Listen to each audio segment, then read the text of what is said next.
Now, I think I'm kind of a voice from the past, but I want to talk with you a little bit here about your present and your future. I'm excited about this church. These are such unusual times. I don't know what happened. We got sideways somewhere, and we can't seem to get back on track. But I think we're working our way back. The church attendance is down everywhere I go. Social problems seem to be exploding.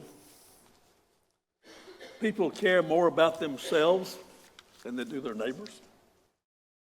Where do we turn?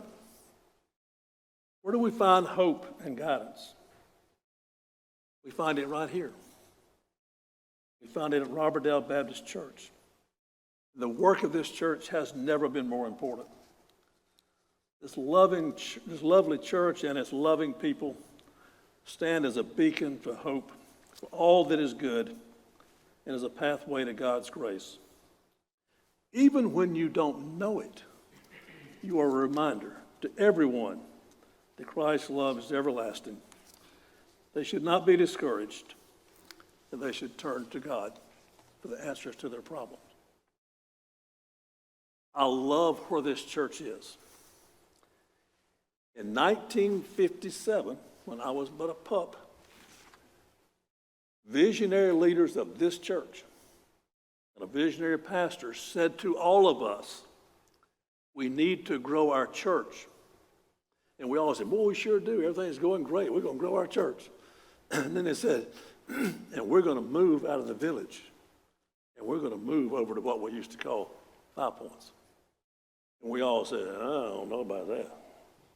We're going Roberdale Baptist Church is going to leave Roberdale. See, back in those days, there wasn't any sunny acres. From the bridge to here was like 400 miles. I mean, this was we're getting close to Rockingham now. It's not Roberdale. What a hard decision it was for the leaders of this church. And there was some people left. Some people went to other churches. And it took 5 years before we could even build the first little building here, where we could start meeting here. And over the years, it's turned out to be the finest and most visionary thing in the history of Roberdale Baptist Church. Now, I think currently you all are on the right path.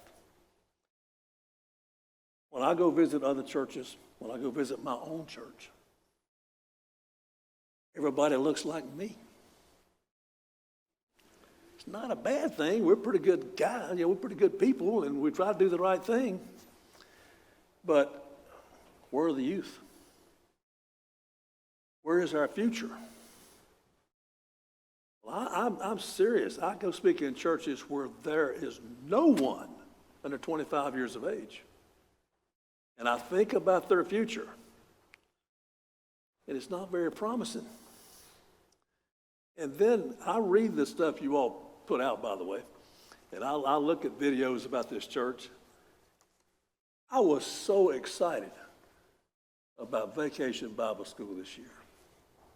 What a wonderful Vacation Bible School you had, and how wonderful it was that so many people in the church chipped in and helped out and participated. I was especially glad to see a lot of men participating. When I went to Vacation Bible School, it was about 3 mamas and a preacher, and that was pretty much it. But I was so happy to see this church invested in that program. And now I hear about the school, 132 young people. And what could the future hold? I mean, the numbers are exciting. And I promise you, as a father and as a grandfather of 9, if you want my heart involved and you want me involved, you involve my children and grandchildren, I'll be there. And I think we all feel that way. So I think you have figured out a great way to pursue an exciting future for this church. And that's by providing for the young people.